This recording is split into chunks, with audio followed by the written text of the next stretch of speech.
right, while you guys are filing back in, I'm just going to read you some information about our next speaker, which is Steven Andrasko. Are you guys familiar with Steven Andrasko at all? Yep, there's a few of you out there. Yes, that's so great. He is a Texas UFO researcher. He's going to talk about UFO sightings in the 1800s as featured in the recent book, The Real Cowboys and Aliens, UFO Encounters of the Old West. He assisted with the research in that. When Steven Spielberg put out the movie Cowboys and Aliens in 2011, many people wondered if UFOs were really ever seen by the cowboys and ranchers of the Old West, and the answer is a resounding yes, according to Steven, who will present a number of tales and encounters between real cowboys and UFOs. He lives in McAllen, and he's spoken at a number of UFO conferences.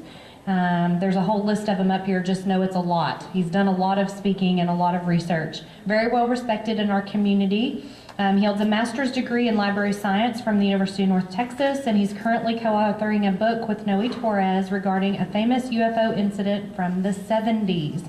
If you guys will please give a warm welcome to Steven Andrasko.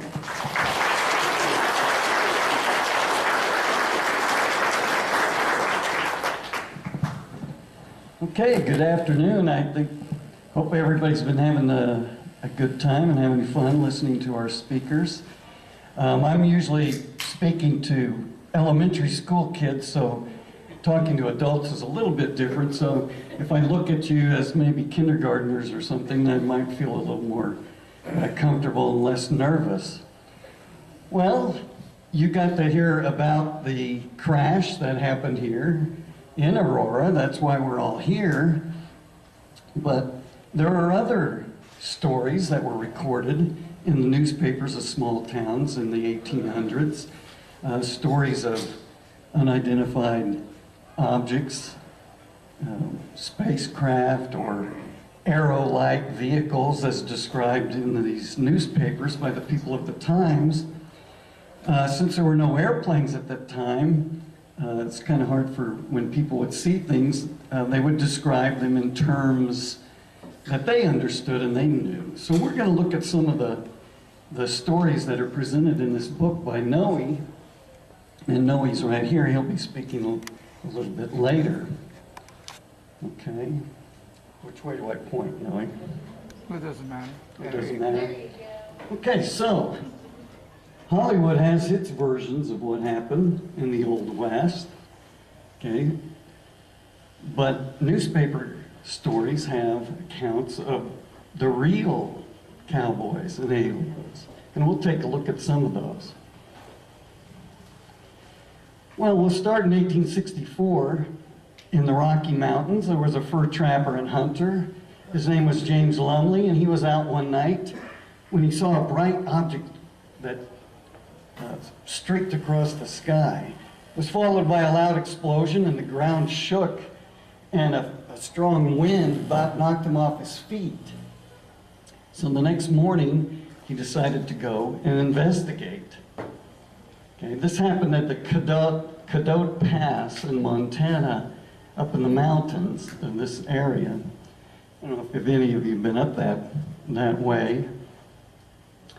But what was strange, when he saw the object, it had knocked over trees, a long path of destruction, and when he approached the object, it looked like a huge stone had crashed into the earth. It was blackened on the outside. But as he got closer, he discovered that there were compartments inside this stone. So at first he thought it was some type of meteorite or meteor. As he went inside, he saw that the walls were inscribed with what he described as hieroglyphic type writings. And so the newspapers at the time published his story, and the people that interviewed him said he was so sincere they had to believe that it was true. Now what's interesting is in the newspaper article, it talks about how in the future aliens may travel across space in meteors, and that they might land on this planet like Columbus did in the ancient days, and that we would end up suffering the servitude of like the Native Americans did at the time, to the new race of people that would come to Earth. So it's kind of interesting how the newspaper account took his story.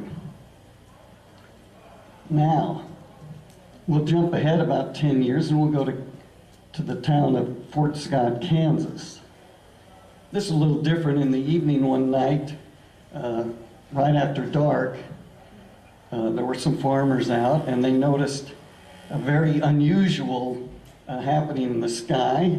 What they described as a serpent flying through the sky that would jet in and out like a snake. They described it as a snake-like object with fins of silver and a head like a snake.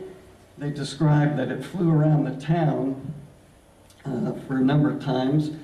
And so the farmers that saw it went and described it the next day to some townspeople. And the following night, it was seen by about 100 people in the town. Now, Fort Scott, Kansas is located not far from where I live in Oklahoma right now. So I made a little trip up there just to visit the town and see what it's like. It hasn't changed that much. It's still farming communities there. The next case is very interesting. Happened not too far from here by some men that were out hunting just north of Dallas. And what's interesting, this is the first recorded time that someone described a flying object as looking saucer-like. Now this happened not too far from here, and the man that described it said it approached at a very wonderful speed, and as he observed it, it hovered for a while and then zoomed off at the same speed. According to world-famous UFO researcher J. Allen Hynek, he studied this observation and he classified it as a daylight disk. And this is one of the first times that anyone actually recorded their observation of an object that looks saucer-like. Now this is one that I've experienced myself. People often ask me, have I seen any UFOs? No. I've had a lot of people that have seen UFOs and talked to us about them. But on many occasions, I've been out to see the Marfa lights. And as a storyteller, there's many legends and stories that are told that describe the Marfa lights. But we're going to talk about a man that was out herding cattle in the 1880s. And as they were out herding their cattle, they saw these lights appear. They thought it were the lights of campfires from Apache Indians, so they went out to investigate. But they could find no evidence of any Indians or any campfires. That happened the second night, they did the same, and on the third night they did the same. They could find no evidence. Now, we stopped and did this filming of the Marfa lights ourselves. The state of Texas has put up a visiting center there and an observation rest stop. It's just kind of west, no, it's west of Marfa, right? Or it's east? East. It's east of Marfa, about 9 miles. And as you could see from the observation deck, you could see some lights appearing there that we filmed. There by where we put the red bar. Now to the right there's a telephone pole, and any lights that appear to the right of that could be headlights from cars, because there's a highway that goes from Marfa down to Presidio. Okay, the blinking light where the red indicator is a tower. Okay. So anything other than that blinking light is unexplained. Right, anything in between that telephone pole and the blinking tower would be unexplained lights. And we were able to film some. One time when we were there was a film crew from Amarillo that were there filming and interviewing people while we were there. And a friend of Noe's had some night vision goggles that he uses as a border patrolman, and we were able to put those on. Well, with the naked eye we saw dozens of lights, but when we put on those night vision goggles, all of a sudden we could see hundreds of lights that we couldn't see with the naked eye. Now, many people have tried to explain these. Sul Ross University, which is there in Alpine, has done studies, and they've come up with different theories of what's behind those lights, but nobody can really explain what causes them. Now, there's several legends and tales. One is about an Indian chief named Alsate that used to make raids into Mexico and steal and rustle cattle. Well, the Mexican government got tired of his raids and they hunted him down, and he was executed, and his tribe was spread across Mexico, sold into slavery. So some legends have that he is wandering the mountains where he used to spend a lot of time, and you could still see him coming down the mountains. One of my favorite stories that explains it is about Wicked John, who was not allowed, he was so mean he was not allowed to go to hell when he died. The devil wouldn't let him in. He wasn't allowed to go to heaven, so he didn't know what to do. So as he was leaving the gates of hell, some devils threw some fire over the fence at him. So he picked up the fire and he carried it with him, and he ended up in Texas. So they say you could see Wicked John wandering the mountainside each night carrying those great big balls of fire. So that's one of my favorite stories. And it's one of my favorite places to go. There it is. If you're going out to Big Bend or on your way to El Paso, you may want to stop one night and observe the lights. Now this story comes from Nebraska, and it was recorded in the paper, and it's also about some cowboys that were out herding cattle. They saw what they thought was a meteorite hurtling through the sky, and it crashed in a ravine not far from where they were. This is interesting because it's the first recorded history of someone being actually injured by a UFO. The cowboys rode over to the ravine to take a look, and one of the cowboys got up to the edge of the ravine and looked over, and about 200 yards away they saw this crashed object that was so bright they could barely look at it. Well, one of the cowboys, he was there a little bit too long, and his face was completely burned and covered with blisters, and they had to take him away and get medical help. And the object was so hot that they couldn't approach it. They described what they saw as giant cogwheels that were scattered all across the ground, and where the object had crashed, it had burned all the grass and melted the sand to form like melted glass, turn the sand into glass. So they waited about a day. They described it as a cylindrical shaped object, which looks like some of the early blimps of the time. Of course, at those days, they didn't have those kinds of aircraft. Well, they waited, went too far. They waited the next day for things to cool off. The people of the town went to observe it. Well, they had a big rainstorm. And as the people sat there watching it rain, the pieces of metal were washed away. And after the rain stopped, the newspaper describes the object as having melted away, that there was nothing remaining of it.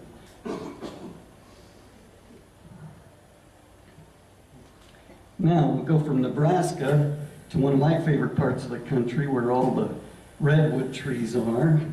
We'll go up to Humboldt County, where there was a man that was a cattleman there, and he was out one day and he noticed some of the local tribesmen, and one of the local tribesmen was carrying a big platter of meat, and he was walking towards the forest. So he followed him, and as he followed him, they discovered that he went to a cave where sat a tall, hairy, human-like creature sat cross-legged on the ground in the cave, where this Native American began to feed him meat.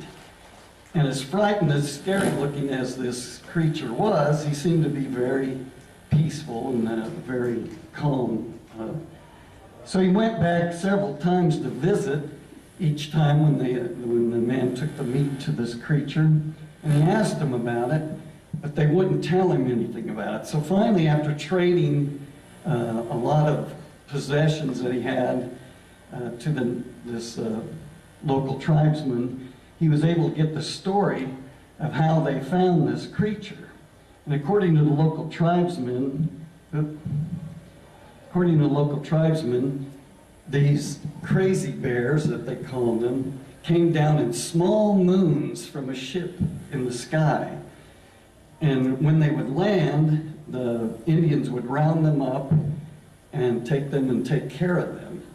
And he told them that this had happened several times, and that on board this ship they met some humans that looked, pretty much like we do, except they described them as having very short hair and wearing tight silver clothing.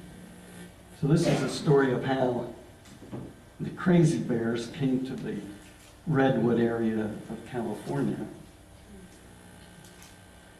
Next, we'll go to the Tombstone area. And this, I guess you wouldn't call it a UFO, it might be an unidentified prehistoric object. But some cowboys were out, again, herding cattle, when a huge flying beast they described as a flying crocodile approached them and landed not far away. So, frightening their horses, they began to shoot at it, but they said it did no avail of shooting at this giant creature. They said the wingspan measured about 160 feet is what they described. After shooting at it several times, they were able to kill the beast, and they found that its wings were made of some light leather type substance, which they cut pieces off and took into town. Okay, now later, there were supposedly pictures of them taken with this beast, but that the pictures disappeared. And the news article appeared in several local papers. And later, about 40 years later, they finally found a witness that described what had happened, but they said that the newspaper greatly exaggerated the size of the beast. It was really only about 32 feet from wing to wing, and not 160 feet. Also, that sightings of these happened in San Diego around the same time. So did this beast, did it fly from San Diego to Arizona? And the men that they interviewed later said they were unable to kill the beast and that it flew off to the west. So maybe it flew from Arizona to San Diego. Okay, next is another UFO that landed not far from here in Stevensville. This happened, Dublin. Yeah, it's near Stevensville, where other UFO sightings in modern times have been recorded. But this happened over a cotton gin, and the people looked up and they saw this bright light in the sky, and then they heard this loud explosion, and then pieces of metal came flying out of the sky and landed on the ground. The people were so afraid they ran into their houses and hid until the next day. Then they went out to see what it might have been that exploded over their town. The next day, as they went out, they found small pieces of metal and debris, and what was interesting, they found pieces of paper on which a language was written that nobody in the town could decipher. And they picked up all these pieces of paper that were scattered all over the area. And if you go to the town today, they preserve the cotton gin and the cabin, and they're in the process of making like a small visitor center there where this supposedly took place. It was published in both the Denton and the Dallas papers at that time. From there, we'll go to Indiana. Okay, Crawfordsville is a small town in central Indiana, and again, we find this flying serpent-like object that was seen during the nighttime this time. This flying creature was described with hundreds of fins and one great big flaming eye. and it seemed to circle the town and undulate like a snake as it was flying. Now, many people have said, well, maybe this was a giant flock of birds flying south for the winter, but I think most of you would know, if you were a farmer in those days and you were outside almost every day, you might know the difference between a flock of birds and a flying serpent with a great glowing red eye flying through the sky. So in these old newspaper accounts, we have descriptions of cylindrical objects, saucer-shaped objects, serpent-shaped objects that were flying through the sky, how they described them. So we're getting descriptions of things that are not always the same. Okay, and this is kind of a drawing of what the people described that they saw at night. Now in Oklahoma, I've seen many large flocks of birds that fly and make lots of noise, and they do kind of undulate through the sky. Some of them I've seen are maybe a mile long, flocks of birds as they travel. But I don't know if I would mistake it for a flying serpent with a glowing eye. Now we'll go back to the great Northwest, where a group of men were out on a hunting and fishing trip up around Tacoma, Washington in 1893. They had been out aboard a ship fishing, and then they had docked their ship and gone ashore and pitched their tents for the night. And they began hearing a very eerie whooshing sound, and the hair on their heads began to stand up with electric pins and needles all throughout their body they could feel. So they got up thinking a thunderstorm was approaching, and when they looked in the sky, there was nothing there. But they looked over for where they heard the sound, and they noticed a glow, a bright light approaching them on the water. And this happened up near the Puget Sound, in the beautiful parts of the state of Washington.